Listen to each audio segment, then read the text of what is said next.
brand strategy. I typically help people find their voice, figure out what they're supposed to do when they're marketing, their sales, and their HR. But this is just going to be an all-out blast with hiring tonight. So, Cicerina. Last year, I needed an assistant.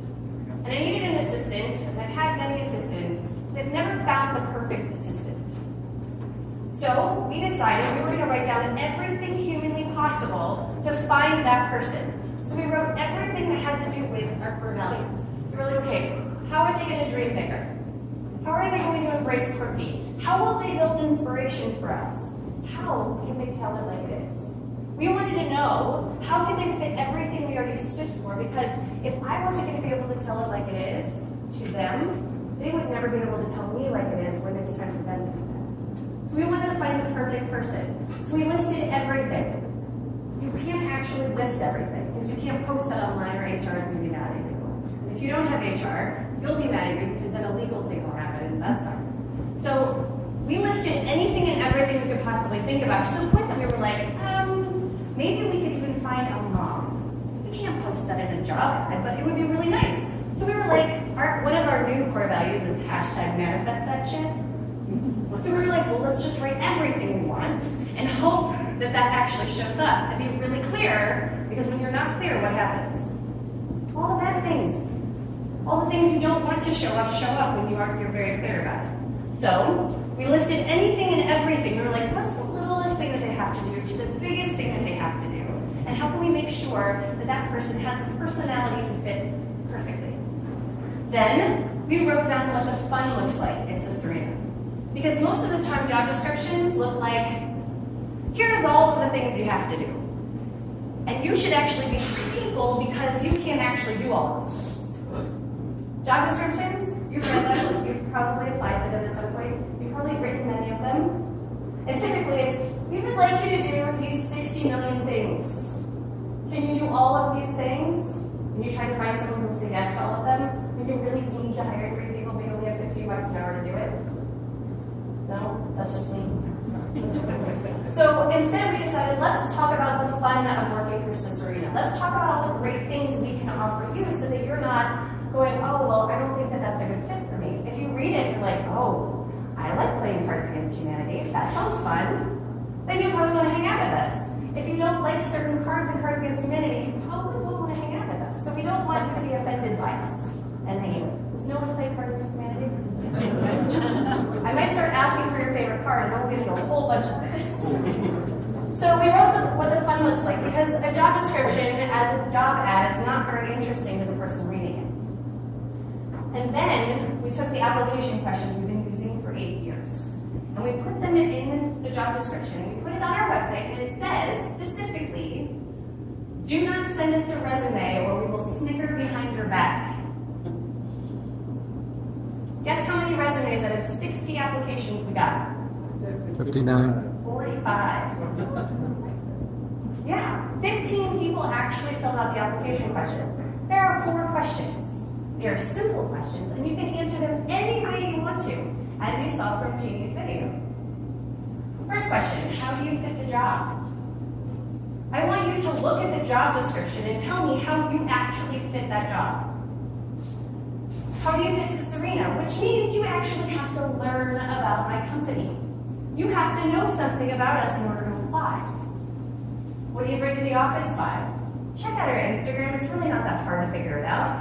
If you bring cookies, we'll be very Each happy. one of those questions could be separate. And what's your superpower? Because I want to know what you Videos actually believe is your superpower. And if that you the can't answer that interviewer question, could you're probably do not that creative. So quickly, you know, easily, and make it so if you can so fill that this everybody out, you can could send me a Word document make with the the video, 4 questions so and the everybody 4 has a answers, and video, I'll still read it. not Even just if it's not one. a resume.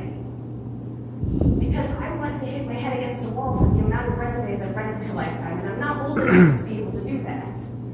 So you fill out these 4, and we did things like this. Someone designed a Yelp ad as a resume, which was so incredibly creative. They told me why they're perfect for the job. They actually make reservations. Delivery or takeout? Yes. Parking? I'm Metro. Like, things that I've never seen on a resume before, but luckily they told me where they lived, which was close to the office. They told me all about the things that actually fit the job description and designed it and sent it to us as a Yelp ad. Creative. we got this.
Would you like that instead?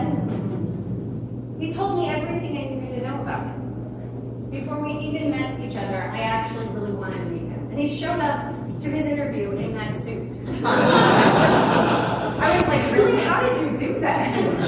The funny thing is he had never, ever done a video on Powtoons before. He did that specifically for this. Jeannie specifically spent 2 weeks on her resume when she put together that infomercial. 2 weeks because she had to have that job.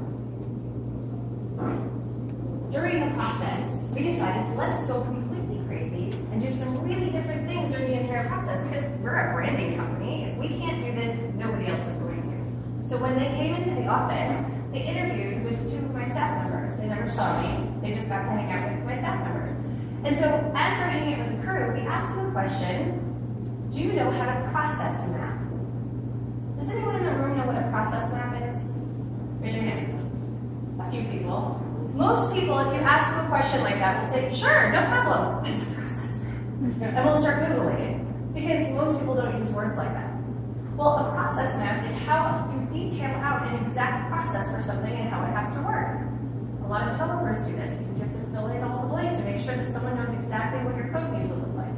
Well, we like to process map everything because I like things in order. Well, I wanted to know, can you actually process map? So instead of just asking the question, can you process map, I had them sit back to back with one of my coworkers. And I handed them a piece of gum, and I said, I want you to teach the person behind you how to chew a piece of gum as if they've never done it before. The really, really detailed people were the ones that we went on to the next process. If you know how to chew a piece of gum and explain how to open a piece of gum, how to take it out, how to use, how to love on the flavor of it, to the point that some people are like, and if you would like to, you can take it out of your mouth and put it in the trash can. It's located at the back of the room. I would have never thought of that. Thankfully, I don't do our process mapping. But those are the people that I got to know. I actually know that they can do this thing that I'm asking them. I won't be frustrated later with this. I had a client who decided, I'm going to have people teach people how to make a peanut butter and jelly sandwich. And they would do that to make sure that they knew all of the steps of the process, so they could explain them very detailed.